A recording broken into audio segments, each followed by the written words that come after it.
please welcome to the stage Chairwoman of Moms for Liberty in Mecklenburg County, Brooke Weiss. Hello, hello. Hey.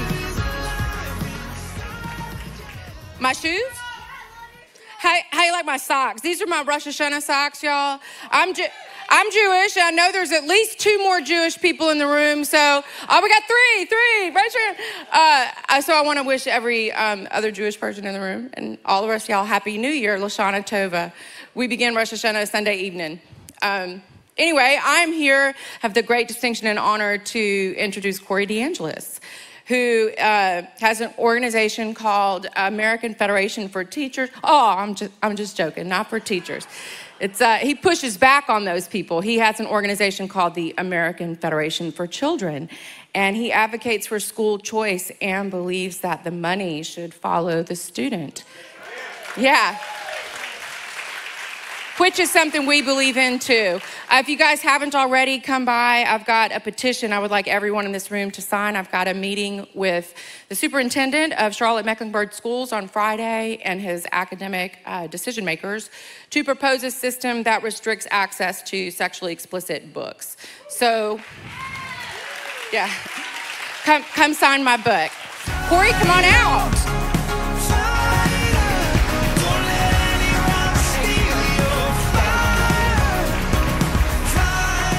Thank you so much for the kind introduction. Well, how about my shoes? I know I can't compete with Brooke, but you know, look, Moms for Liberty is doing some great work all across the country. Let's give them a hand.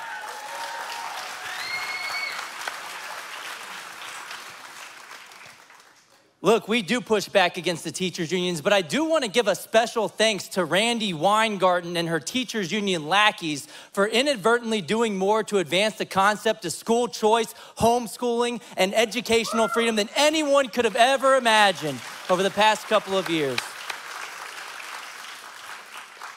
The government school mafia, the government school cartel, has finally overplayed its hand and awakened the parent revolution that we've all been waiting for.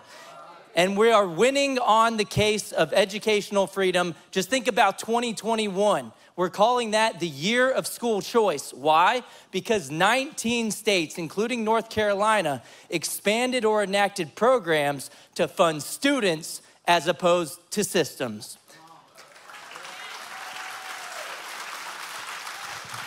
And in 2022, just a couple of months ago, Arizona just one-upped all those states and said, you know what? We're going all in and funding every single family directly instead of the government school buildings to allow every single family to have school choice in the state of Arizona.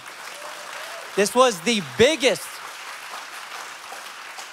I'm gonna give you some more white pills, some more things to clap about. Look, this was the biggest school choice victory in US history, and hopefully every single family follows this gold standard of education freedom going forward. I'm looking at you, North Carolina, this coming session. It can happen. You know, I've been traveling all across the country, and when I see a crowd as nice as this and with a packed crowd, I like to do a selfie, not just a photo, but a video at the same time.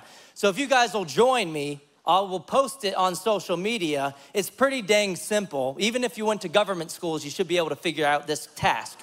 It's basically 4 words long. It's the case for school choice.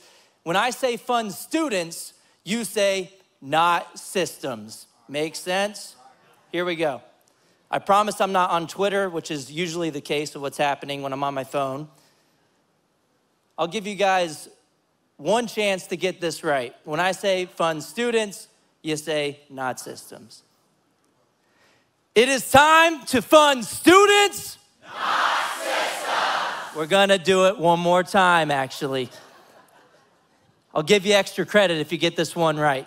Let's blow the roof off and make sure everybody knows that this is important to have school choice in the state of North Carolina.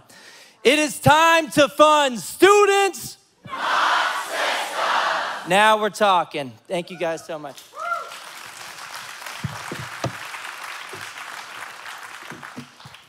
Look, we've had a lot to celebrate on the case of educational freedom. We've had polling surge all across the country. In North Carolina, 77% of school parents support education savings accounts, the gold standard of school choice policy.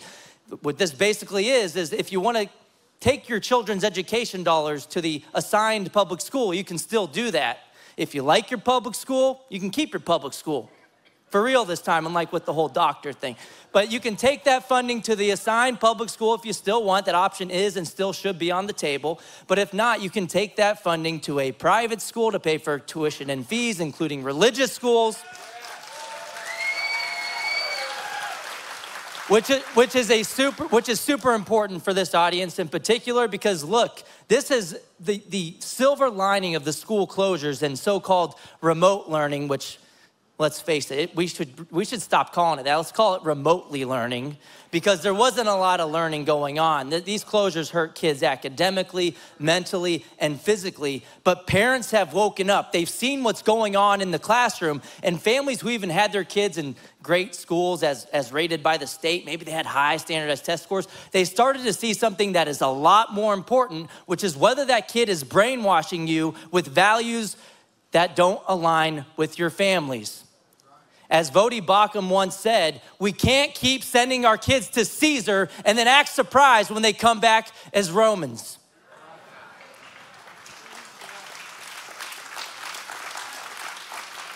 So this is the parent awakening that has sparked over the past couple of years, and these families have woken up and they are never going back to sleep ever again.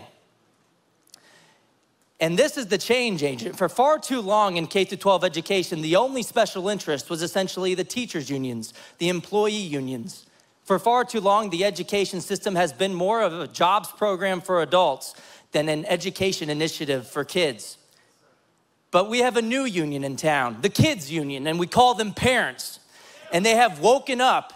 They're standing up for their kids. They're showing up at the school board meetings. And even when they're called domestic terrorists by the National School Boards Association, they are continuing to fight back in a peaceful way to make sure their voice is heard, because they understand their kids don't belong to the government. They belong to the families and their parents.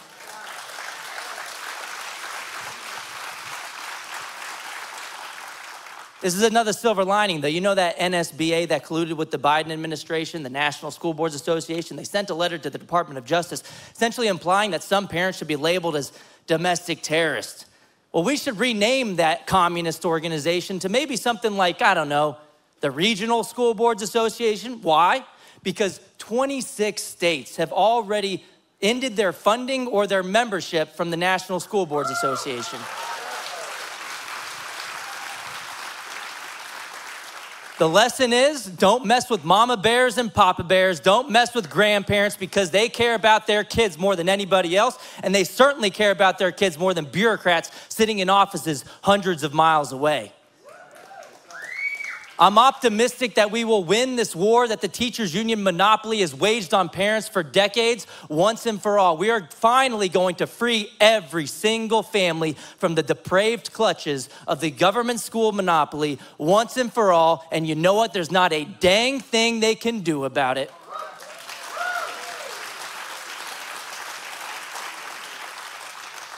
They're shaking in their boots. They are absolutely terrified. And the GOP in particular, if they're smart, they have a golden opportunity to become the parents' party.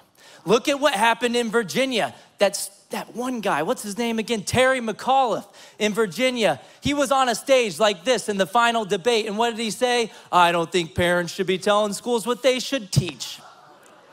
Glenn Youngkin tapped into a blueprint for success for politicians who support educational freedom by leaning into parental rights as a winner.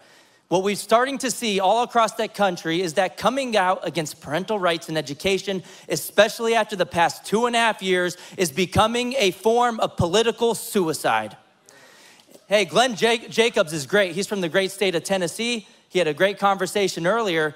Something that I'd like to point out from the Tennessee House Republican primary races is that 10 of the Republican House members or candidates for the primaries out there were endorsed or funded by the teachers union.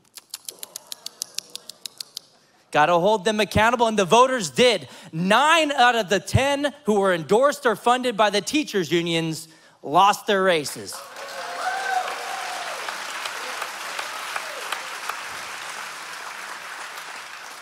School choice is becoming a Republican Party platform litmus test issue for voters. Parents are waking up. Independents love school choice. All families want to have the best education for their kid. And so we're seeing this play out, and we can all, everyone can try to take credit for it, but it's really the parents who are the change agent here. And it's going to take eternal vigilance to make sure that this continues. I talked about Randy Weingarten earlier. We should really give her an award at some point. I've been thinking about making one to say School Choice Advocate of 2021, fighting to keep the schools closed, over-politicizing the classroom. Well, she commissioned a poll from the AFT in battleground states. And that poll found that Republicans were up on the issue of education overall with these likely voters. You might say, well, you know, it's not a huge margin of difference. But the thing is, Republicans have been down on education for decades. In Gallup in 2016, for example, their nationwide poll found Republicans down by about 17 points. Now they're up, according to the teachers union's own poll. That is a seismic shift in support. And what it goes to show you is that supporting parental rights in education is not just the right thing to do, but it's also a political winner. Hopefully after Arizona just passed this huge expansion, and one thing, Arizona had the slimmest of majorities. They had 1-seat Republican majorities in the House and the Senate, and they were able to get it done. Every single red state in particular should be able to get it done as well and free every single family from the system. Thank you guys so much for having me. Let's fund students, not systems.